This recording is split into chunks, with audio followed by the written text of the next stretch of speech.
today, our mission for this deep dive is to trace the epic journey of how human beings organize themselves. From city-states, empires, nation-states to Samaj-Federalism. It's a huge journey. It is.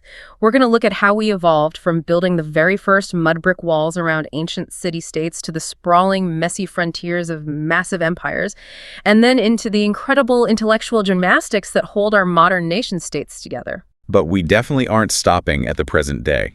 Because, well, if we critically examine the political structures we have now, they are demonstrably failing to handle modern, borderless crises. So we are looking forward to. And that is the most exciting part of the sources we are exploring today. We are looking at a highly optimistic, progressive vision for the future of humanity. Yeah, it's very hopeful. Extremely hopeful. Our materials synthesize some profound historical lectures on political geography by William Corder, a really brilliant academic breakdown of the Habsburg Empire's legal history by Natasha Wheatley, and the visionary social philosophy of Prout. That's Prout, which is progressive utilization theory. Right, along with neo-humanism. Yes, neo-humanism, laid out by Sri Prabhat Ranjan Sarkar. It's a journey that bridges biology, ancient geography, international law, and ultimately scientific spirituality. It demands that we completely rethink everything we assume about how human beings should live together. So let's start at the foundational biological level. Because before we can even talk about borders or legal fictions, we have to ask a much simpler question.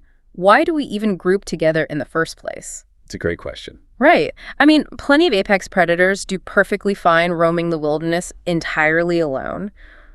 Why did humans decide to bunch up? To answer that, we really have to look at the biological and psychological roots of what constitutes, quote, us. And the writings of Sri P.R. Sarkar unpack this beautifully by examining the evolution of mentality in living beings. Okay, lay it on me. So he points out that the living world is fundamentally divided by natural law into entities that live individually and those that live collectively. And it doesn't just start with complex mammals. It actually starts at the cellular level. Wait, really? I want to make sure I understand the mechanism here. Are we talking about single-celled organisms having some kind of psychological preference? Well, we're talking about the precursors to cytology. Even a unicellular creature has a really basic instinctual drive. It's like, this is food, this is not food. I should absorb this, I should avoid that. Like a biological binary code. Exactly. It's a very narrow, purely physical sense of survival. But as evolution progresses to multicellular organisms, a vast number of cells have to function collectively just to keep the organism alive. Right, they have to coordinate. Yeah, and that sheer physical momentum of cellular coordination transitions into subtler layers of consciousness over time. It creates an internal psychological impulse. Sarkar calls this the sentiment of living beings. Okay, so sentiment in this specific context isn't about, like, crying at a sad movie or being emotional. No, not at all. It's the actual biological and psychological drive that dictates how a creature relates to the physical space and the other entities around it. Precisely. It is the intersection of innate instinct and emerging mentality. And this sentiment goads creatures down one of two evolutionary paths. What's the first one? The first is an individualistic tendency. A creature's internal sentiment basically dictates, I will survive by my own strength. I will establish myself in my own glory. So think of tigers or leopards or house cats. Exactly. They are highly sentimental creatures, but that sentiment flows into an individualistic mental framework. They don't want a roommate. They want their own territory. And the second path? The second path is the collective tendency. It's the biological realization that combining your intellect and your physical strength with others is a far better survival strategy. Yeah. Elephants, sheep, pigeons, and of course, humans. Humans being the prime example. But I remember from the sources, early naturalists used to argue that physical features dictated this social behavior, right? Wow. Like the hardware determined the software. Right. The classic argument was dental structure. They claimed that creatures with canine teeth were natural solitary predators, and creatures with flat molars were herd animals. Which Sarkar completely demolishes in the text. He refutes it effortlessly. He points out that a lion has massive canine teeth, but it lives in a pride. That's a highly structured collective group. Right. But a cat also has canine teeth, and it lives separately. On the flip side, sheep have very little intelligence and live in groups, while elephants are highly intelligent and also live in groups. So the physical hardware, the teeth, the claws, whatever, doesn't actually dictate the social organization at all? Not at all. The driving force is entirely the mental constitution, this innate sentimentality. Okay, so human beings are firmly wired for collective sentiment. We have this deep, deep psychological drive to group together to survive. But how does that internal biological sentiment turn into external physical borders? That's the big leap. Right, like how do we go from a group of hunter-gatherers wandering the plains to a walled sovereign state? To understand that leap, we have to look at arguably the most significant geographic and technological shift in human history, the agricultural revolution, roughly 10,000 years ago. Let's set the scene for the listener here, because for the vast majority of human existence, we were entirely nomadic. We moved with the seasons. Yeah, we followed the animal herds, we gathered wild plants. You essentially consumed what the environment offered you on any given day. But then, as Professor Corder details in his lectures, human beings in places like the Fertile Crescent, the land between the Tigris and Euphrates rivers, Yeah. they started noticing something. Water attracts life. Yes. And along these riverbanks, wild crops were growing naturally. The environment was providing this really concentrated, reliable source of calories. And humanity applied that collective intellect to a revolutionary idea. Instead of just harvesting what happened to grow there by chance, what if we intentionally plant the seeds? What if we control the output? Exactly. It's the moment humanity stopped being passive participants in the ecosystem and became engineers of it.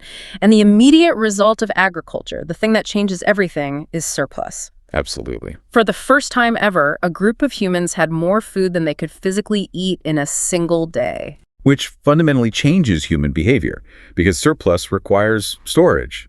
I always like to think of early agriculture as humanity's first savings account. Oh, that's a great analogy. Right, because when you're a nomadic hunter-gatherer, you hunt a mammoth, you eat the mammoth, and a week later, you're biologically broke again. You live paycheck to paycheck. Totally. But once you have a massive harvest of grain, you have a physical bank of wealth that will keep you alive through the winter. And once you have a savings account, well, you need a vault.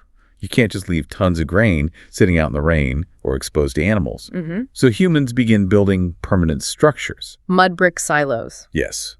And once you build a permanent structure to store your wealth, you have to stay near it to protect it. Right. You build your house next to the storage silo, nomads become settlers. And populations absolutely boom because the starvation rate plummets. But with that boom comes major complexity, because not everyone can just be a farmer anymore. No, you need someone to manage the vault. You need someone to keep track of who deposited what. And suddenly you have the birth of social hierarchy. The people managing the surplus wealth become the administrators. This is exactly where we see the physical manifestation of centralized power. Corder points to the ziggurats of ancient Mesopotamia. Those massive stepped pyramids. Right. These weren't just religious temples. They were massive administrative centers. The priests were the bankers, the accountants, and the political leaders, all rolled into one. But if you have a giant vault of wealth sitting in the middle of your settlement, and there are still nomadic groups wandering around outside who might be starving well, you have a massive security problem. A huge target on your back. Which leads to the most crucial architectural development in human history. They build a wall, earthen structures, mud bricks, physically enclosing the settlement. Let me push back on this a little, or rather, try to connect the dots. We started by talking about this innate biological sentiment of the in-group. Is the physical mud brick wall essentially just the psychological us versus them sentiment made concrete? Absolutely. That is exactly what it is. The wall is the literal demarcation of the biological GS. It is the very first hard border. Wow. Inside the wall is the society, the collective, the safety, the shared wealth. Outside the wall is the other, the wilderness, the unknown, the potential threat. So the farmers would go out into the hinterland during the day to work the fields, but they would always bring the surplus back behind that protective barrier at night. And with that, the city-state is born. Places like Babylon, Athens, Sparta, a single city and its immediate surrounding farmland acting as a completely independent sovereign country. And it is a model that was so effective, echoes of it actually survive today. Yeah. If you look at microstates like Monaco or San Marino or even Singapore, they are modern iterations of that original urban state structure. But the city-state model had a fatal flaw. Oh, of course it did. As the population inside those walls continued to grow, the demand for more surplus grew with it. Eventually, the hinterland around the city just wasn't enough. The walls couldn't contain human ambition. Exactly. Sure. And the city-state began to violently spill over its own borders. which transitions the world from the era of the city-state into the era of the massive, sprawling empires, the Sumerian, the Persian, the Roman, the Aztec, the Mughal. Now, when we think of empires today, we tend to project our modern understanding of borders backward. Like if you open a historical atlas right now and look at the Roman Empire, you see a map with a very solid, distinct red line drawn all around the Mediterranean Sea, cutting cleanly through Europe and North Africa. And that line is a complete fiction. It is a modern cartographer imposing a 20th century concept onto a first century reality. Right, because outside of massive physical barriers like Hadrian's Wall or the ocean, empires didn't really have borders. They had something else. They had what political geographers call fuzzy frontiers. I love that term. Explain the mechanics of a fuzzy frontier. Why couldn't the Roman emperor just draw a line in the sand and say, everything on this side is Rome? Because they completely lacked the logistical, administrative, and technological capacity to enforce it. A border requires constant surveillance, standardized law, and a massive bureaucracy to maintain. Which they didn't have. Ancient empires didn't have that at all. Instead, authority radiated outward from the capital city like heat from a fire. The further you got from Rome or Persepolis or wherever the imperial center was, the weaker the heat became. So a frontier is essentially a transition zone. It's this vast, murky area where imperial control slowly fades out and the unknown slowly fades in. Exactly. The laws in a frontier zone were incredibly ambiguous. The empire might claim on a piece of parchment that they controlled a territory, but on the ground, the reality was entirely different. Put yourself in the shoes of someone living in one of these frontier zones 2,000 years ago. You aren't a Roman citizen, but you aren't completely independent either. Right. It's a gray area. Maybe a Roman legion marches through your valley once a year, demands a huge tribute of grain and cattle, and then disappears for another 12 months. And for the rest of the year, you just govern yourselves through local tribal customs. It is a completely layered, overlapping, and negotiated relationship with power. It is nothing like today. Today, a GPS can tell you the exact millimeter you step from Canada into the United States, and the laws change instantly the moment your foot touches the ground. And this relentless expansion of empires, pushing these fuzzy frontiers further and further out, had a totally devastating, crushing effect on the people who had actively chosen not to participate in the state-building project. You mean the remaining hunter-gatherer and nomadic societies? Yes. They were systematically squeezed out of existence. Because as the empires claimed all the arable land, the nomads were forced into the apparatus of the state. You were either conquered and taxed, enslaved, or pushed further into inhospitable deserts and mountains where the empire just didn't care to follow. Which highlights the fundamental inherent tension within any empire. By definition, an empire is a political entity that rules over diverse, multiple, distinct groups of people who have been conquered or absorbed. It's forced unity. Exactly. An empire's survival depends on forcing unity, but its reality is defined by multiplicity. Professor Corder brings up a brilliant cultural metaphor for this in his lectures. The Tower of Babel.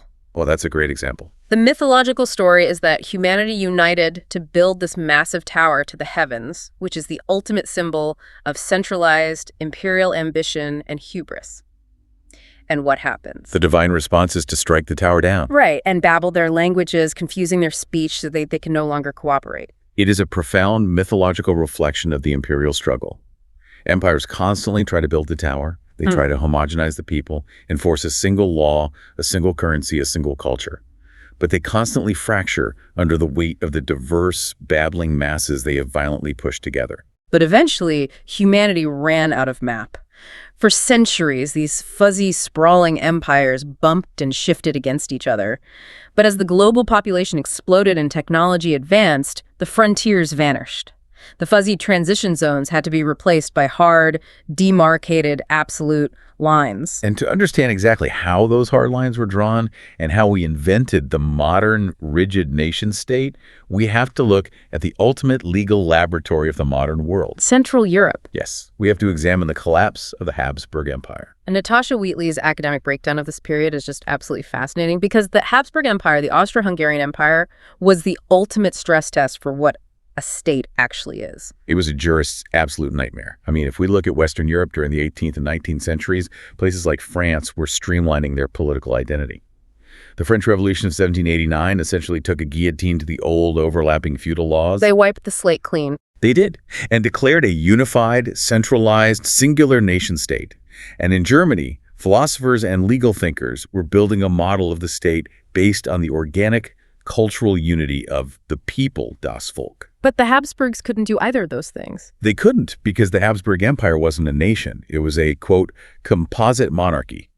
Over the course of centuries, the Habsburg dynasty had acquired territories through war, inheritance, and strategic marriages. Right. They held the Kingdom of Bohemia, the Kingdom of Hungary, territories in modern-day Italy, Poland, Ukraine, and the Balkans. So it wasn't a unified country at all. It was basically a massive geopolitical hoarding situation. That's a hilarious and great way to put it. And crucially, when the Habsburg monarchs acquired a new kingdom, they didn't erase its historical laws. They just layered their imperial authority over the top of the existing feudal structures. It's like a corporate conglomerate buying up dozens of smaller companies, right? But instead of merging them all into one cohesive brand, they let every subsidiary keep its own HR department, its own payroll system, and its own completely different set of company rules. It's an administrative nightmare. A total nightmare. You have a dozen different nationalities, languages, and ancient legal systems all duct taped together under the personal dynastic rule of one emperor in Vienna. But in the 19th century, the era of personal dynastic rule was dying. After the massive European revolutions of 1848, the diverse peoples within those Habsburg layers started demanding constitutional rights. They wanted the rule of law, not the rule of a king. Exactly, Yeah. which created an impossible puzzle for the legal thinkers in Vienna. How do you take a messy, decentralized, medieval corporate conglomerate and legally redefine it as a modern, unified, abstract state? To do it, they had to invent a completely new legal language. They had to rely on massive, load-bearing legal fictions. We really need to define that term clearly for the listener. A legal fiction isn't a lie, exactly. It's a presupposition. Okay, unpack that. It is something the legal system intentionally pretends is a fact, even if it is materially demonstrably false, because without that assumption, the entire machinery of the law would just break down. Got it. And Wheatley's research highlights two monumental legal fictions that were developed during this period, fictions that still completely control how global politics works today.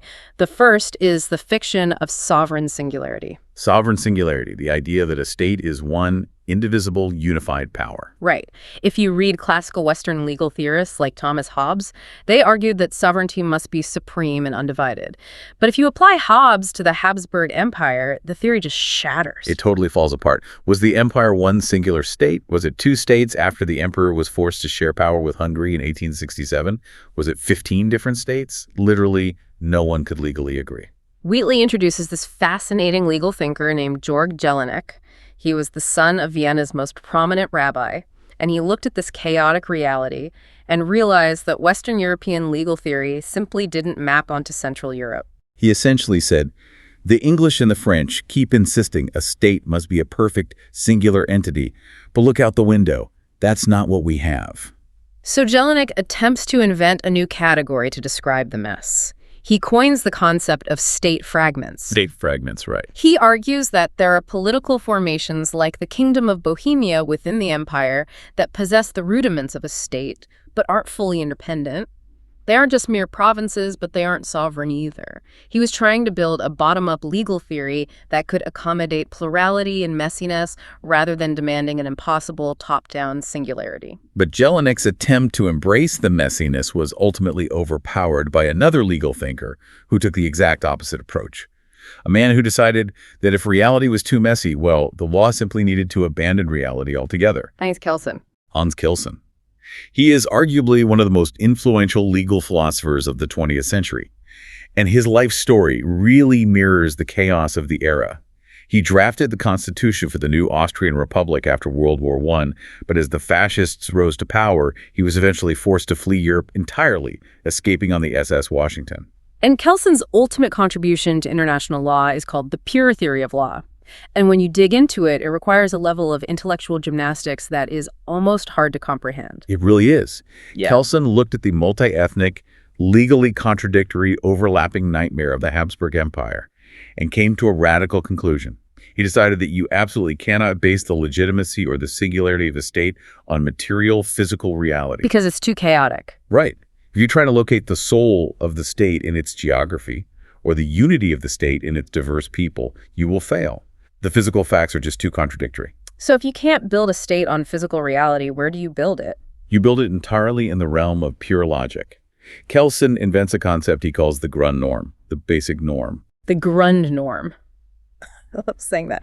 Explain this mechanism to me, because it sounds like something out of a theoretical physics paper. It operates very much like a mathematical axiom. Like in geometry, you cannot physically prove that two parallel lines will never intersect in infinite space.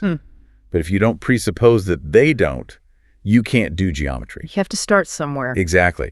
The system requires a foundational assumption that sits outside the system itself. So it's a leap of faith? But essentially, yes, Yeah. a logical leap. Kelsen argued that the legal system is a hierarchy of rules. Like a ladder. Right, like a ladder. Ugh. A traffic law is valid because it was passed by a city council. The city council is valid because it was empowered by a state constitution. The state constitution is valid because of a national constitution. Right. But what makes the first original constitution valid? You run out of rungs on the ladder. Exactly. You reach the top, and there is nothing physical supporting it. Kelsen says that at the very top, every lawyer and judge is implicitly presupposing a hypothetical, abstract foundation, the Grundnorm. It doesn't exist in history. It isn't a physical document. It is just the logical requirement that we must behave as if the original lawmakers had the authority to make the law. Wow. So Kelsen solved the problem of the messy Habsburg Empire by essentially saying the state is singular and unified, not because the people are unified, but because the abstract mathematical equation of the law requires a singular starting point. That's it. Exactly. It is brilliantly elegant, but it is utterly, entirely divorced from the human beings actually living in the state. The purity of Kelsen's theory was in direct inverse proportion to the absolute chaos of the empire he lived in. Yeah. He had to fly that high into the stratosphere of abstraction just to make the chaos look like an ordered cosmos. Okay, so that is the immense logic-bending fiction of sovereign singularity. But Wheatley points out a second major legal fiction that was born in this era, sovereign immortality. Sovereign immortality. The absolute necessity that the state must live forever. Right, and we totally take this for granted. We assume that the United States or Japan or Brazil is a continuous, unbroken legal entity through time. Even though the reality changes completely. Exactly. Yeah. The politicians change, the political parties completely swap ideologies, the Constitution gets amended, and eventually every single citizen currently alive will die and be replaced by a new generation. But the legal entity called the state is assumed to remain perfectly unchanged. Why must we pretend this is true? Because the entire international financial and diplomatic system relies on it. It's about money and treaties. Always. If a state dies every time a monarch dies, or every time a government falls, who pays back the national debt? International law requires the state to be an immortal, intergenerational transition mechanism so that treaties and debts survive the people who actually signed them. But inside the Habsburg Empire, this concept of legal immortality was weaponized in a truly bizarre way, because you had all these ancient medieval kingdoms like Bohemia in the modern-day Czech Republic that had been swallowed up by the Habsburgs centuries ago.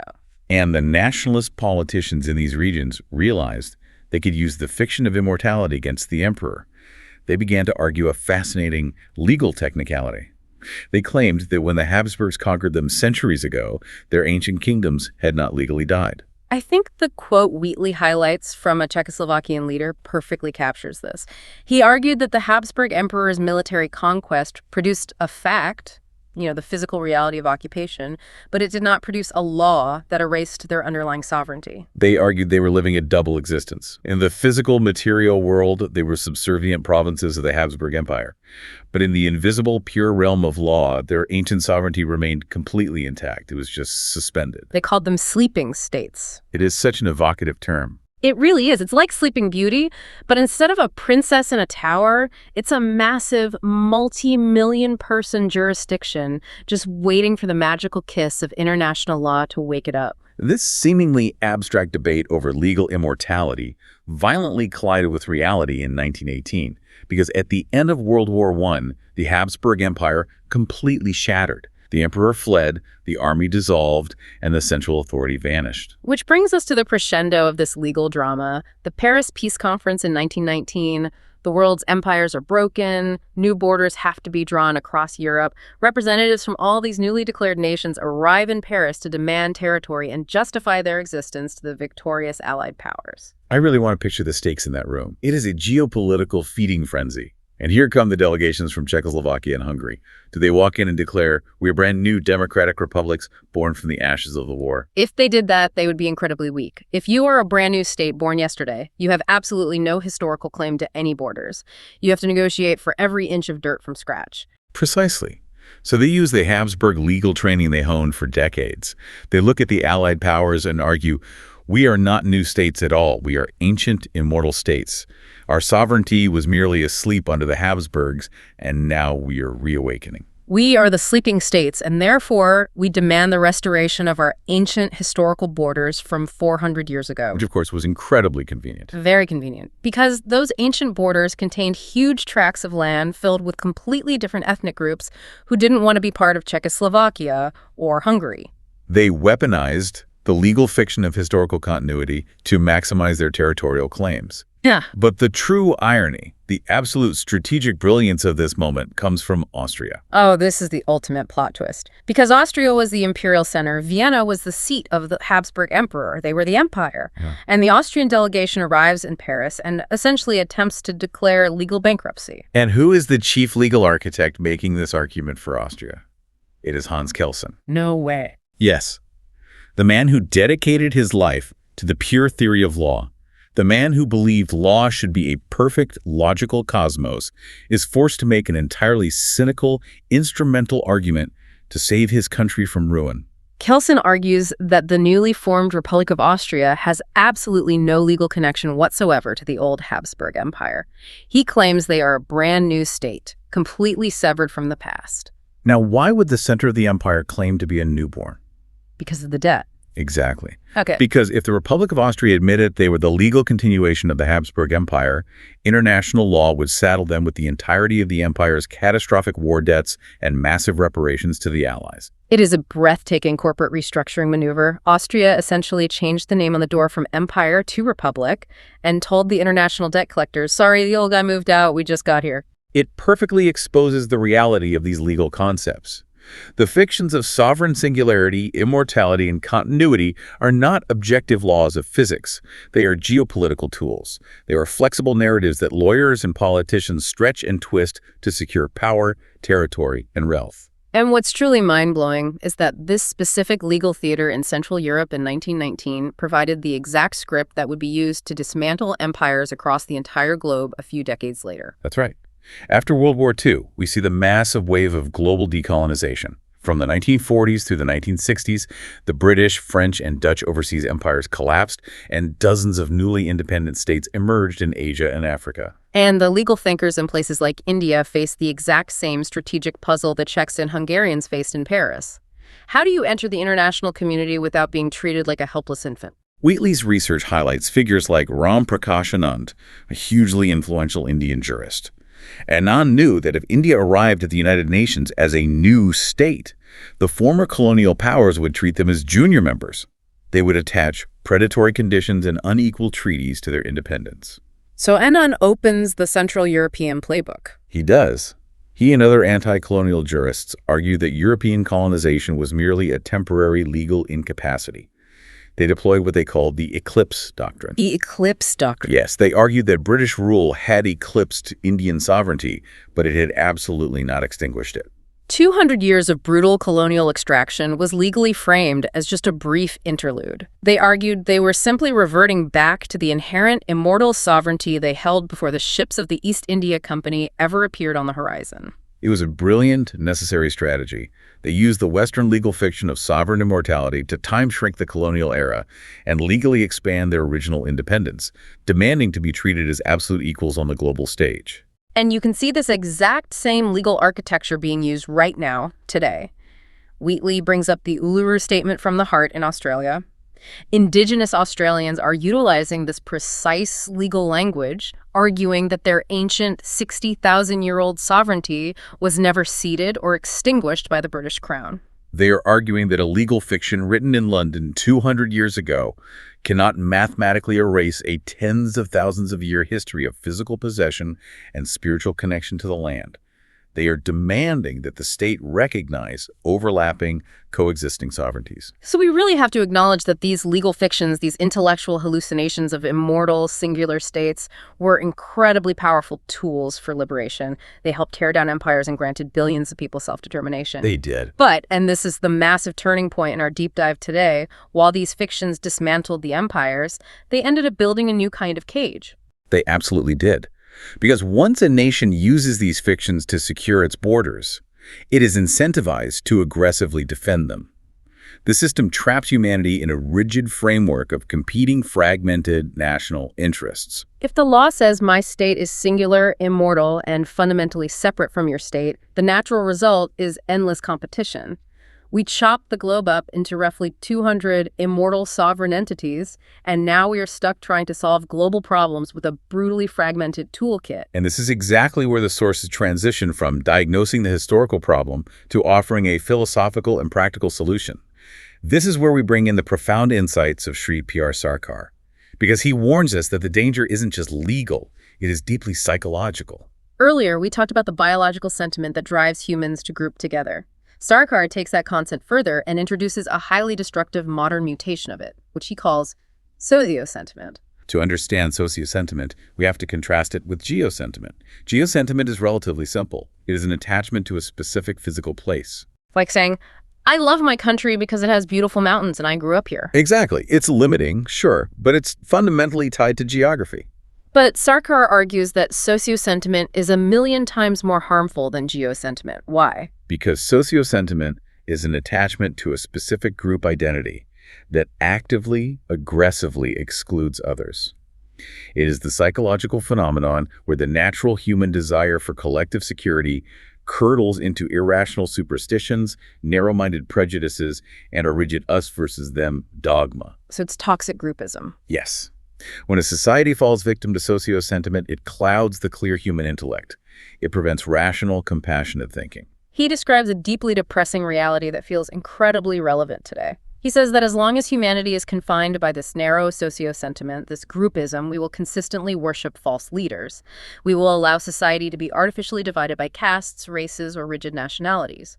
We embrace dogmas that ultimately bring about society's ruin. And when you map socio-sentiment onto the legal fiction of the modern sovereign state, the result is catastrophic.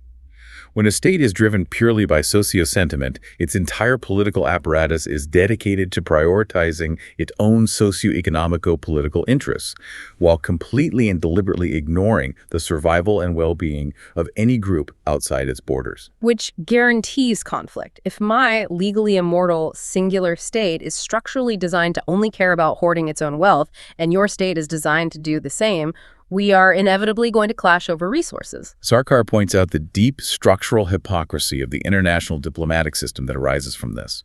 He looks at world leaders who are totally consumed by socio-sentiment and nationalistic groupism, but who stand up at international podiums and preach the message of global peace. He calls them the first-class hypocrites of the world. There's a specific quote in the text that is just absolutely blistering. He says their real inner psychological strategy is, quote, preach the gospels of peace, but keep your powder dry. Preach peace, but keep your gunpowder dry and ready to ignite. Sign the climate treaty, but keep subsidizing the fossil fuel industry to maintain economic dominance. Attend the peace summit, but keep increasing the military budget. It's all a facade. They might loudly declare we must disarm, but their entire conceptual framework of the world is predicated on defeating the other group. And this leads me to a question that I think anyone listening to this has to grapple with. If Kelsen and the Europeans built an international legal machine that is fundamentally soulless, a system that cares only about the survival of the abstract state and doesn't care if actual human beings starve or the environment collapses, how can we possibly solve borderless crises? We can't under this system. Right. Climate change doesn't recognize Kelsen's Grundnorm. Pandemics don't respect the legal fiction of sovereign immortality. They don't. The existential threats humanity faces are universal, but our political and economic structures remain stubbornly, dangerously fragmented. We need a system that prioritizes human survival over legal survival. We need a political geography that reflects our logical, rational minds, not our primitive tribal sentiments. And this is where the philosophy pivots from critique to a highly progressive, deeply optimistic vision. The sources argue that human civilization has reached a critical evolutionary junction. The ancient models of sprawling, fuzzy empires failed, and now the current model of rigid, purely self-interested, fragmented nation-states is visibly failing. But the answer isn't to throw our hands up in despair. The solution offered in these texts is a totally new paradigm, a comprehensive socioeconomic blueprint for the future called Samaj-Federalism. Which is the core administrative framework of Prout. Prout, which is progressive utilization theory, takes all of this massive historical theory, all this frustration with the legal fictions of the state, and grounds it in a highly practical, human-centric reality. The central analogy used in the Prout text to describe the current state system is striking. It compares our modern political borders to the dinosaurs. The dinosaurs, okay, explain that. It points out that in the distant past, giant, cumbersome animals dominated the Earth. But as the environment shifted and the climate changed, they couldn't adapt. They went extinct because the conditions no longer supported their massive, inefficient biology. And Prout argues that today, small, fragmented nation-states, or massive, inefficient states built on the narrow sentiments of the past, are the new dinosaurs. Exactly. The environment of the modern, hyper-connected, technologically advanced world simply doesn't support them. Science, global communication, and economic interdependence have exposed the blind faith and dogmatic borders of the past as archaic. Humanity is being forced toward an age of rationality and common interest. And in accordance with this evolutionary trend, Prout advocates for the dismantling of arbitrary political borders and the formation of self-sufficient socioeconomic units throughout the world. They call them Samaj units. Samaj essentially translates to society. But a Samaj isn't based on the legal hallucinations of a 19th century emperor. It is based on practical, tangible, human reality. It represents a profound shift. We must stop organizing the world based on political geography and start organizing it based on socioeconomic geography. That is the key difference. And now, I want to play the skeptic here for a moment, because when I hear self-sufficient units, my mind immediately goes to isolationism. In a world with complex global supply chains, are we talking about dismantling global trade? Are we suggesting we regress to isolated villages where everyone is forced to grow their own potatoes? Because that sounds economically disastrous. It is the exact opposite of isolationism. Excellent. Prout's concept of self-sufficiency isn't about walling a community off from the world. It is about ending economic exploitation. Okay. It means a local region must have the capacity to fulfill the minimum essential requirements of its own people: food, clothing, housing, education, and medical care, without being utterly dependent on or exploited by a distant political capital. Okay, so how do you actually draw the borders of a Samaj? Because the text doesn't just offer vague philosophy, it gives an incredibly precise 5-point criteria for forming these units. And I want to debate these because they fundamentally rewrite how we think about governance. Let's examine them. Criterion number 1 for forming a Samaj unit: same economic problems. See, this makes perfect rational sense. If you are going to draw a line around a group of people and call them an administrative unit, the very first question shouldn't be, who did your ancestors swear fealty to in 1400? It should be, do the people inside this line face the same daily economic struggles? Exactly. Do they suffer from a lack of markets for their local agricultural goods? Is there a surplus of unemployed labor or a massive deficit of skilled workers? Do they share identical transportation bottlenecks? Is the entire region suffering from a lack of irrigation water? You cannot create an effective collective solution if the people in your unit don't share the same problem. Which leads directly to criterion number 2, uniform economic potentialities. Uniform economic potentialities, meaning what exactly? Despite natural variations in geography, the people throughout the Samaj unit should have relatively similar opportunities to prosper.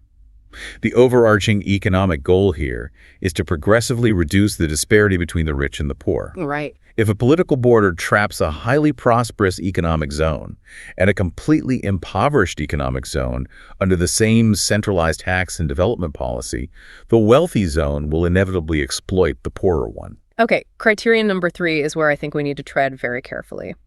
Ethnic similarities. If you suggest drawing administrative borders based on ethnic similarities, doesn't that immediately risk creating insular, discriminatory ethno-states? Isn't that exactly the dangerous socio-sentiment we just talked about? It is a critical question, and I'm glad you brought it up. In the past, racism and narrow ethnic sentiments have absolutely been weaponized to divide society and establish violent dominance.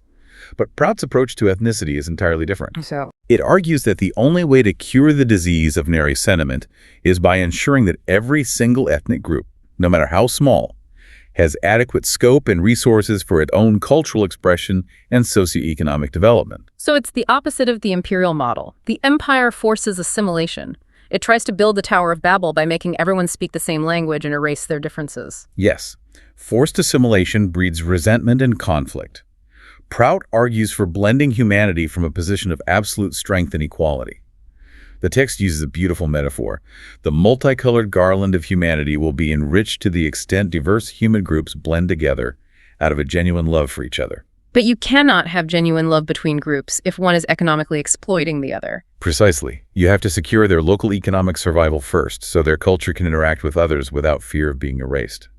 Which ties into criterion number 4, sentimental legacy. We discussed biological sentiment earlier. Here we are talking about cultural sentiment, language, historical traditions, literature, common social usages. It's the shared cultural chord that vibrates in the collective psychology of a group. Human beings are sentimental creatures. You can't just enforce Kelson's cold, logical Grundnorm and expect people to feel connected to the state. Right, you need a soul. If you encourage the positive shared cultural sentiments that naturally bring people together, you create a deeply cohesive society. And finally, criteria number 5, similar geographical features, topography, river systems, rainfall patterns. Because you cannot rationally plan an economy if half your political state is a high-altitude, freezing desert, and the other half is a humid, tropical floodplain. They require completely different infrastructure. And the sources provide incredibly specific, real-world examples of the massive human suffering that occurs when we ignore these criteria and rely on old political borders. Let's look at the nation of India, specifically the state of Orissa. This is a perfect example of the failure of political geography. It blew my mind. The state of Orissa is incredibly blessed by nature. It is phenomenally rich in mineral resources, massive deposits of coal, bauxite, iron ore, and manganese. By all logical metrics, Orissa should be a profoundly wealthy region with a high standard of living, but it is not. Because the political borders and the centralized economic planning don't treat it as a self-sufficient Samaj unit. Instead, the raw, unrefined materials are mined and exported out of Orissa to other regions of India or entirely out of the country to be processed in factories elsewhere. The wealth is extracted. The local people of Orissa suffer the environmental degradation of the mining, but they do not reap the economic rewards of the manufacturing. It's just extraction. If Orissa were organized as a Samaj unit based on Prout's principles, the fundamental rule would be to stop the drain of capital. They would keep those raw materials within their unit, build local steel plants, establish local factories, create thousands of high-paying jobs, and directly raise the per capita income of the local population. Another striking example from the text is the state of Bihar.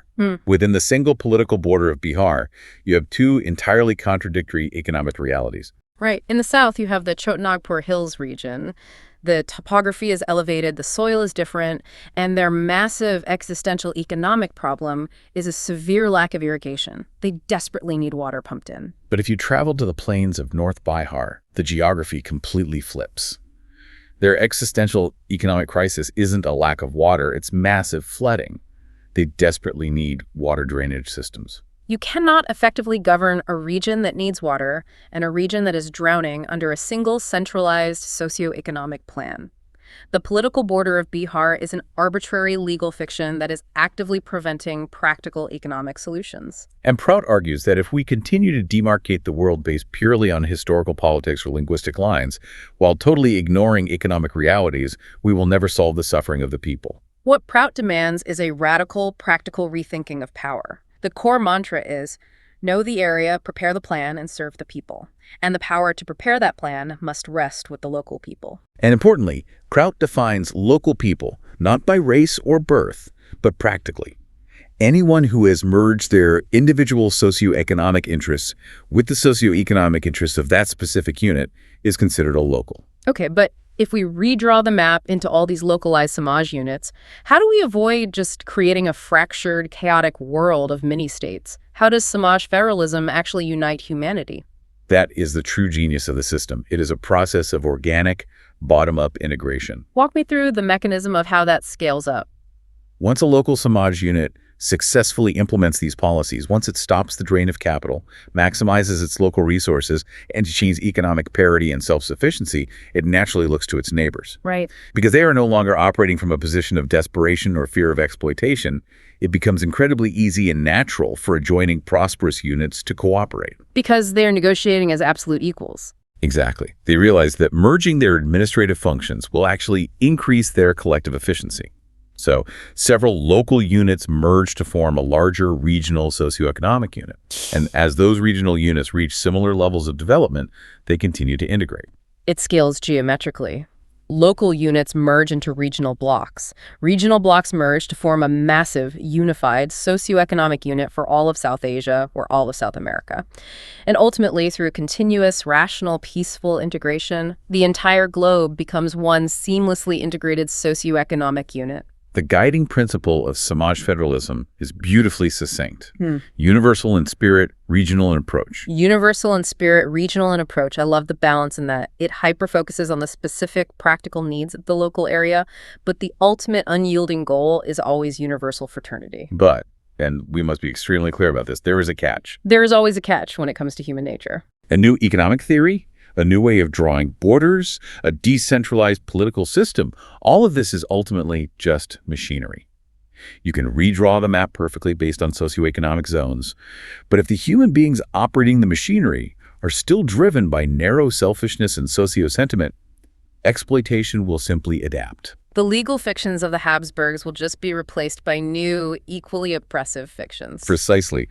To truly prevent exploitation from creeping back in, this socioeconomic machinery requires a profoundly powerful ethical and spiritual engine to drive it. It requires a fundamental psychological shift in how human beings view themselves and their relationship to the universe. And this brings us to the truly uplifting, inspiring crescendo of our deep dive.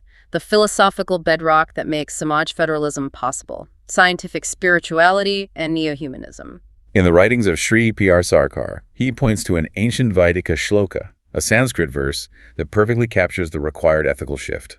The verse begins with the word samvakachadvam. Samvakachadvam. Break down the mechanism of that concept for me. The prefix sam means in the proper style, in the proper harmonious rhythm, and gachadvam means to move.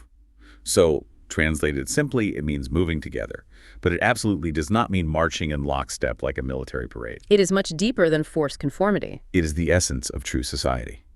A genuine samaj means moving together in a way that actively ensures no one is left behind.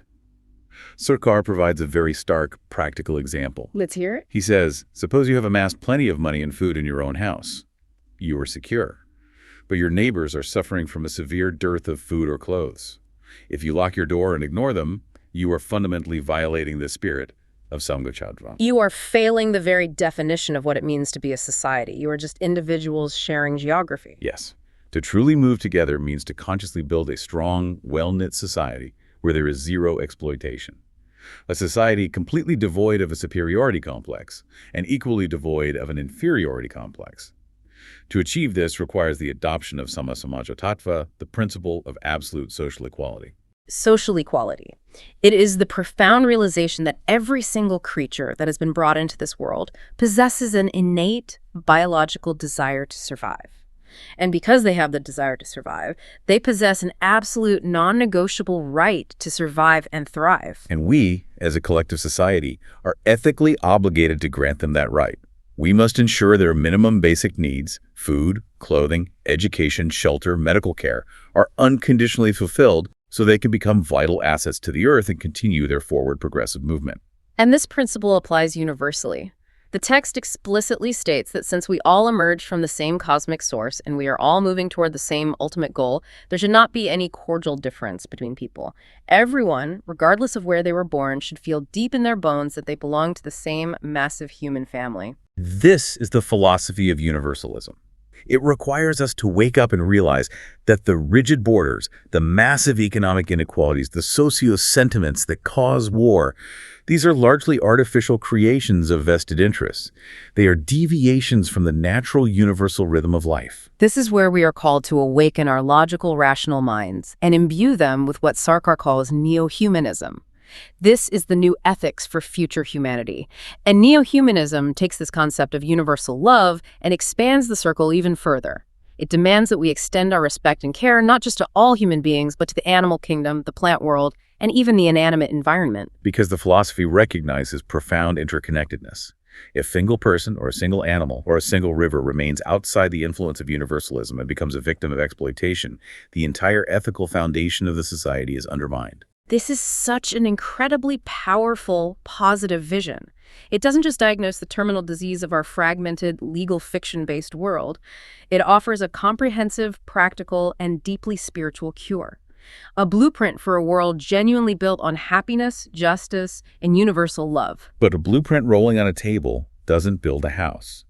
A vision only becomes reality if human beings actively engage their critical thinking and commit to that collective movement. Absolutely. And if you, listening to this right now, are feeling that spark, if you are realizing that the borders on the map are illusions, and you want to participate in this incredibly positive, energy-filled movement, there are tangible, concrete ways to do it.